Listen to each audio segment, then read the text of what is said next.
What is happening? Major 2? Major.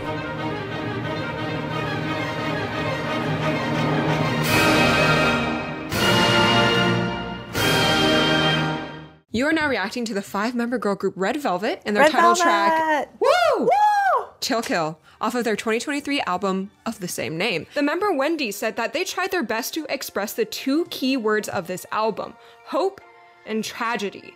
This duality is especially present on Chill Kill, as even the title suggests the marriage of 2 conflicting ideas. This also relates to the marriage of their red and velvet concepts. Now, when they first debuted, they would have a red side, which was more poppy, and they would have a velvet side, which was more R&B and jazz. And so they would always release 2 different genres for title tracks. That's hot. They sing, "What brings you here all sudden, crash into a world so still, Chill Kill enters like thunder."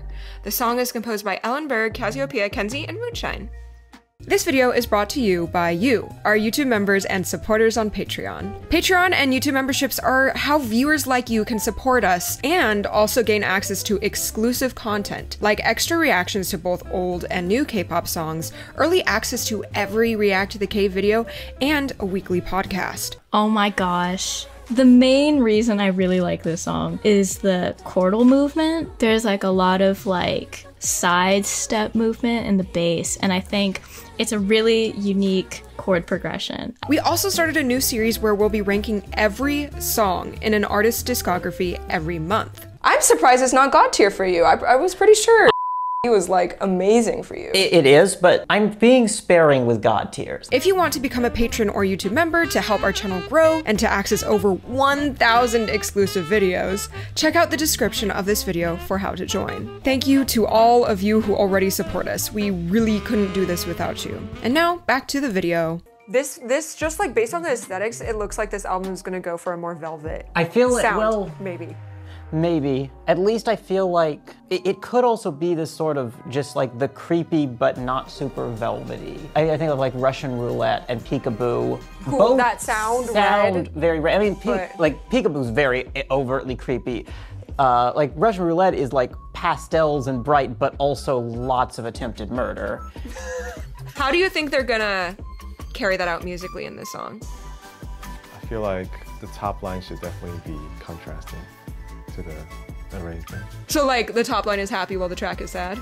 Sort of. Or like the top line is singing like in a very chill way, but then the arrangement is very aggressive. Or the other way around. I'm thinking of like different sections where it's like very like mellow and then like good, and then for chill, and then feel like just like very violent. Yeah. Okay, well let's see if any of that's right. Let's go. Fun. Okay. 3, 2, 1, Chill Kill. Creepy vibes? Stuff. It's like been creepy vibes. Someone's lately. blocked out. Their face is blocked out. Who's that man in the background? What is that thing in the background? Was there? Oh, there was a scary picture. Ooh. What are they cleaning up after? Murders. Of course. That's so that's weird. Creepy. Yeah. Oh my god. Oh dang. Oh my god. Oh yeah, that's chill. Like chills. But kind of creepy too. Moonshine! What? No. Whoa. The bass line is super kill. That sounds like the intro to Look What You Made Me Do by Taylor Swift. That bass is so boingy. Bo bo bo bo bo. This looks like the start to a horror movie. Having this sort of music box sound adds to the creepiness. The instrumentation is good so far. Whoa! Where are we? Something's happening in the percussion. This is not where I was expecting. Whoa, we went. Me neither. I was not expecting it to go there. That was weird. We went into flat keys and now we've headed into like major of the original tonic. Damn. That's so chaotic. Wow. What is happening? Major 2? Major. I like that minor chord a lot when it comes in. It adds a lot of flavor. Yeah, all the modes are wild. I love their upper range. It's so pretty.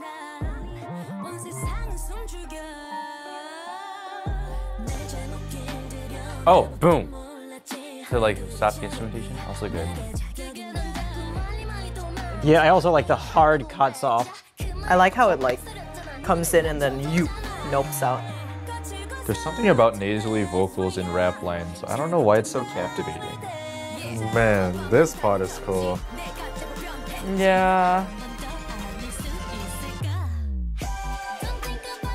That is so unexpected yet satisfying. Yeah, like it's basically modulates into like E flat major and then just wrenches back into G, but now major. It's like they're celebrating for killing the guy. More like freezing my butt, so I have to get up and warm it up. It's like, oh, that's what the chorus makes me want to do. Cool texture change. Whoa. So reverby. Oh, it ends there? Storyline time. What do they have with them? Weapon? Bodies. A pause for the music video to develop. That's scary. Oh, nice. There are more. What? No way. I need to hear that transition without like the space. Yeah. I like this reverby bass in the back. It reminds me a lot of Psycho, instrumental Ooh, it wise. does.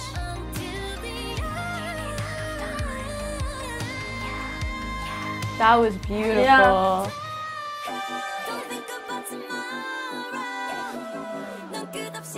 It's such a weird texture with just like the vocals floating and the bass booping. They burn the house down and they're like dancing around.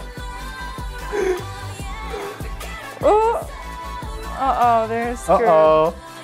They're too cute to be arrested. Why are they just arresting these trick-or-treaters? No, it's just their costume. They're just a couple girlies. The message is like, yeah, don't think about tomorrow. Like, just go ahead and kill the person. You might get arrested, but don't think about that.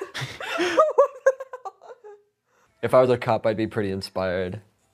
To murder? No, oh my god! Oh my gosh! Super thumbs up. Yeah. Why super thumbs up? Like I can get a glimpse of a psychopath mind. Is this a more harmonically adventurous, like, Yeah. cousin to Psycho or so something? cool. Yes, that was Yes. so cool. I need like to Big picture, they write went it minor, down. parallel major, parallel minor, relative major, relative minor. It was so happy. It came to the point where I thought like the uses of the major would be like a sort of creepy aesthetic like used in Peekaboo. I consider that being more like music box creepy, like, but this was genuinely like, we're having fun killing people. Like I genuinely felt happy for them. That's how well the different major keys worked in this. This type of song really makes me want to interview Moonshine and Sunshine, so I'll be reaching out to them. I'm literally texting them right now. Yes. I will be texting them in a few seconds. Do you know what this reminded me of? It reminds me of like an art song, the way it's written. Like the music really, it's really like a lot of text painting. Cause I was thinking about how if I were to, cause most of this wasn't in English. So if I didn't have the translation and I were to listen to it, I'd find all the harmonic changes really stark and confusing, but they totally correlate with everything they're saying in like kind of an eerie way. The same way like art song would work. Like the only other way I would describe like something like this could possibly happen is in art song, where sometimes you're like, that's weird, but like, they'll be like, oh, it's text painting. Like, wow, that harmonic shift really exemplifies the joy. So I think if I like that I had the translation while I was listening to it, because that gave it a lot of context to the music, which I appreciated. But I think like if I were in the car and this came on my like Spotify radio, I'd be like, whoa, where are we going? Where are we going? I'm really lost. Were you listening to like any of the rhythmic elements of this, or was it mainly just like the harmonic elements that grabbed your attention? I think harmonic. And sounds that they pick. super interesting and just like bold move. People who wrote this song just played Super Mario Wonder. And they're like, this ice world? Yeah, Yeah. It's ice worldy, yeah. There's this, that like, just very reverby synth. Getting into verse 2, they don't have that sound anymore, but they have this hot, like very high-voiced piano. Also just feels very Snow World. The types of sounds they would use were very glassy sounding, like hollow. The colors were really weird. The sort of layers sounds like glass. Oh, like, yeah.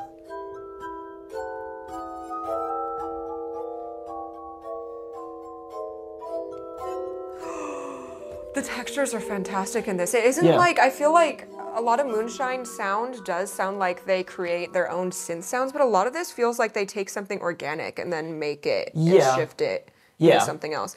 And then what was so attractive about the like textures? That doesn't sound attractive. Oh yeah, and in the beginning, like I was thinking about like that chill element and the kill element, and like when they like on the top they had the chill like like sort of the cold, you know, sounds, and then in the bottom they put some heavy sounds. So that's kind of like the kill energy. Yeah. It's kind of like the foreshadowing element. I think there was a lot of highs and lows in terms of where everything was spread out. Like there was a lot of very low frequency, and then they would like even kind of I don't know what that effect is called, but like kind of like horror films when they like pan over something. I think that's so cool. It adds to that creepy, devious effect. And then all these like sparkly pads in the back, which really reminds me of Psycho, the way it's kind of like spinning and makes you feel like you're hallucinating or like seeing floaters. I think just those sparkly pads are disparity? like, yeah, those sparkly pads Yeah. are like very much within the character of the song. Yeah, I think it feels like there's It's otherworldly. sparkly, but also something dark running underneath. A chill and a kill. There's It's so many like feel changes for me, and it kind of feels very, very erratic, and I think that suits the sound of the song very well, and I think that's like the sound that they were going for, and they execute it like great. Their voices are very like quite high, and I really love hearing that sound, and it's quite smooth, I think. But then you have all of these like major and minor feel switches. You have like groove switches a lot. And it just feels like you're being shoved around in these different situations. like your body in the bag that Red Velvet have you in. Oh! But I don't know what's going on in those harmonies. I couldn't really latch on to that movement in this first listening. Did you catch it? I couldn't. I I know listen back to it they in a go bit. into A flat immediately in the pre-chorus, and then I'm like, Neapolitan! And then my brain shuts off. I think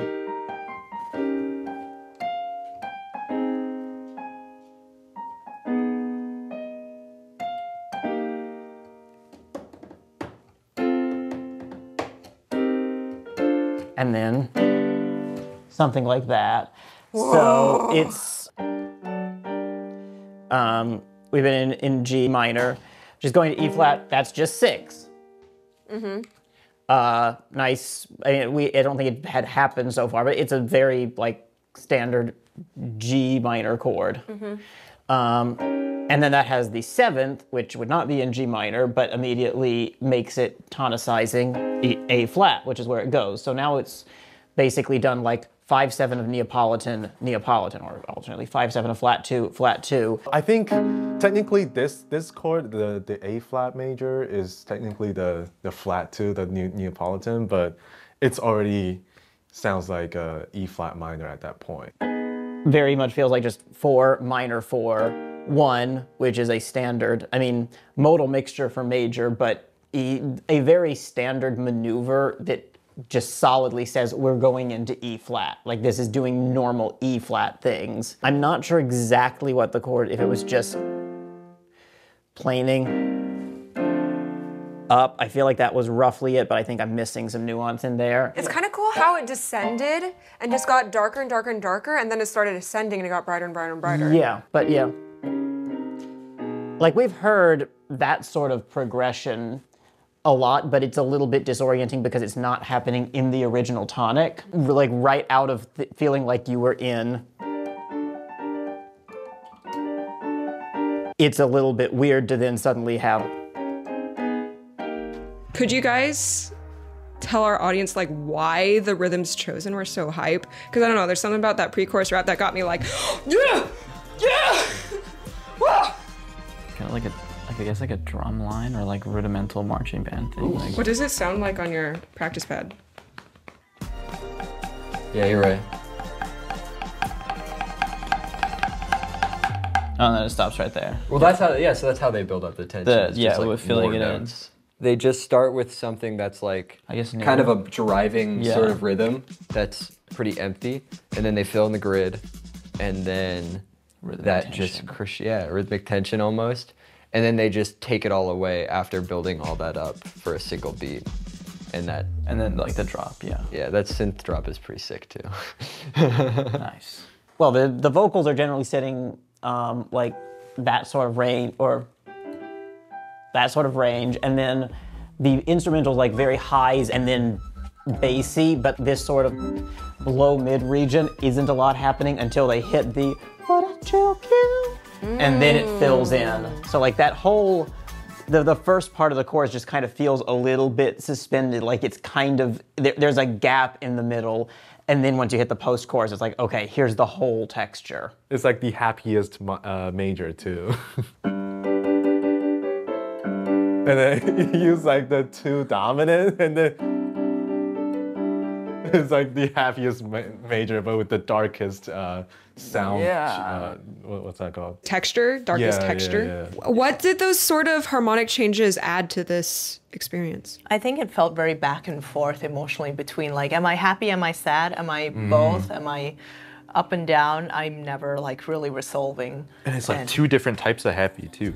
It's like devious, ominous versus cute. Psycho. It's pretty psycho. It's pretty psycho. Because so if I listen to the verse and the chorus back to back, it's just parallel differences. Yes. Basically. Yes. And it's the pre-chorus that puts a bucket on our head, spins us around. Yes, Okay. exactly. That's where it starts going flatter. Like G minor is a key with 2 flats, and then E major or E flat major has 3 flats. So it's going that direction, and then it just reaches right into G major. So would be 1 sharp, except then there's the Lydian. So it's like it's on one part of the circle of fifths, and then it starts moving the other direction, and then level. Yeah, it flips to the opposite part. The chorus is just G major. I always think it's gonna be more wild, and it's just a parallel. I think theoretically the song is actually very interesting. I think, yeah, the way they set that up and to create the surprise in the parallel major is very, very brilliant. This feels like what the chords are is kind of a background element to a lot of other stuff happening. And so like by making progressions that on their own are kind of normal, just background elements, and putting different sets of kind of normal progressions in different keys, it keeps them from feeling normal. Textural unity throughout gives the song cohesion in terms of the atmosphere. The harmonies themselves, they're not that far out of left field. Like it's just unexpected, and it gives it enough spice, but it's not like, oh my god, he's just playing random chords. Think about like you're being put in a room, but there are like different types of lights in that room. So like you either turn on like the main building lights, or you turn on like, I don't know, a disco ball or like a projection light, you know? So like it gives the room a different atmosphere, but because like the textures are the same throughout, you're still in the same room.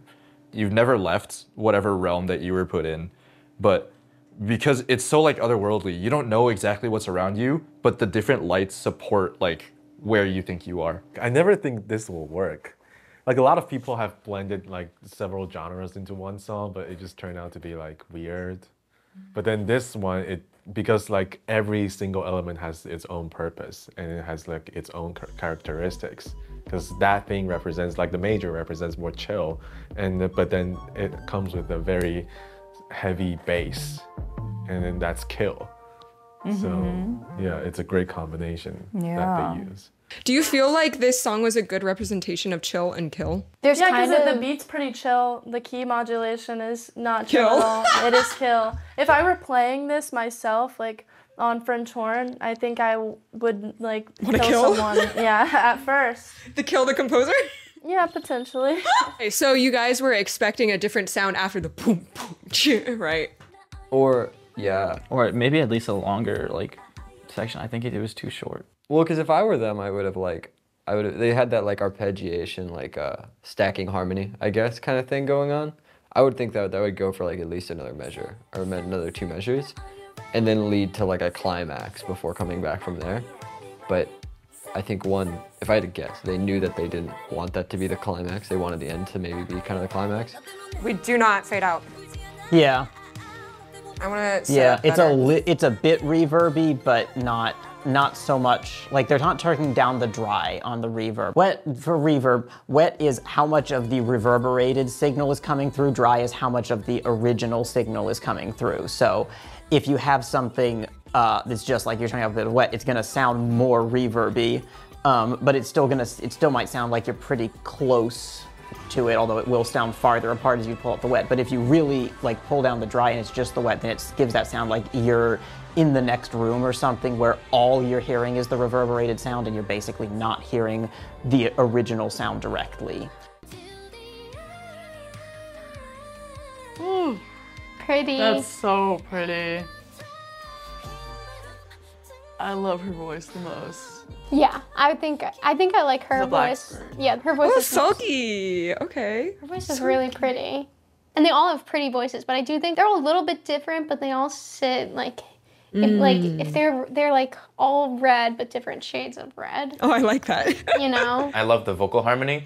It's pretty clean, but that usually lets the melody stand out. There's a lot of there's not like a lot of consistent, they're just singing a whole line in 3 harmony. Just kind of like girlies come in and sing and add on for a couple hits. Hey, don't think about ma. And then the harmony stays on. It's close harmony. There's one voice again. And then, when are they gonna come in? That's it. What a chill, yeah. I like that. I like the variety between harmony, like vocal harmony and just one voice. And it doesn't seem so super forced. As I listen to the song without the visuals and just concentrate on the lyrics, it's very much that feel-good, spirit-lifting sound that I connect to Psycho's final chorus. Okay. Okay. That I tend to gravitate towards if I'm having a tough time and I want my spirits lifted. Like when it's also bad advice in general. That said, yeah, murder, not good. But like, well, no, don't think about tomorrow. No, I think that's important because my anxiety goes if I think about what I need to do tomorrow. I think it's very important when you have anxiety like me to just do what you can in the moment.